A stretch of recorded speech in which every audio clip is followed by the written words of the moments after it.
Do'stlar, bugun Mohrodon osh markazining barcha taomlarining narxlari bilan ko'rib chiqamiz. Birinchi bo'lib achchiq oshdan boshlaymiz. Nimaga 3 ta deb o'ylashinglar mumkin. Ko'rib turganinglar 07 porsiya narxi 38 ming so'm. Bu bo'lsa 1 porsiya narxi 45 ming so'm. Bunisi bo'lsa komplekt narxi bo'lsa 55 ming so'm. Albatta shunaqa legendarniy achchiq sho'rbasi bonusga beriladi. Salatlar ham Navibir. Xohlaganinglarni tanlab olasizlar. Osh ustidagi anorlar ko'zga tashlanib ishtahani ochib turishiga netchi. Achchiq sho'rbani ichib oshqozonga hozir osh keladi deb xushxabarni berib, birinchi bo'lib komplekt oshdan boshladim. Oshchi mazasi ajoyib, haqiqiy choyxona palov. Ayniqsa mana bunaqa mavsumiy salatlar bilan shunaqa zo'r ketyapti. Bitta qoshiq kirsa oshqozon keyingi qoshiq kelguncha shoshilib qolyapti. Keyingi mehmonimiz to'y oshi. Komplekt 49 ming so'm, bir porsiyasi 39 ming, 07si bo'lsa 35 ming so'm. Ustidagi behisi bonus. Birinchi o'rinda oshchi tilloga o'xshab tovlanib turishiga alohida e'tibor berib qo'yasizlar. Sizga ko'proq choyxona palov yoqadimi yoki to'y oshi? Izohlarda obязательно yozib keting. Lekin Mohrodon osh markazida ikkalasini ham bemalol topishingiz mumkin. Do'stlar, Mohrodon osh markazida oshlardan tashqari mana shuncha taomlarni ham bemalol topishingiz mumkin. Mana bu yoqda sokkoro,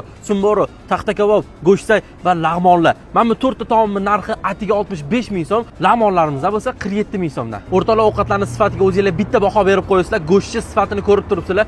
Ozgina bo'lsa ham yog' yoki charvi ko'rmaysizlar, yumshoqqina sof go'sht. Bulardan tashqari do'stlar, Mohrodon osh markazida shashliklarni ham turli xillarini bemalol topishingiz mumkin. Hattoki shunaqa noodatiy sirli qiymalarimiz ham bor. Mana do'stlar, deyarli barcha taomlarimiz bilan yaqindan tanishdinglar. Endi kelib maza qilib mehmon bo'lib ketsanglar bo'ldi. Barchalarni Mohrodon osh markazini Yunusobod hamda Safiyskiy filiallarida kutib qolamiz. Kelaverasizlar.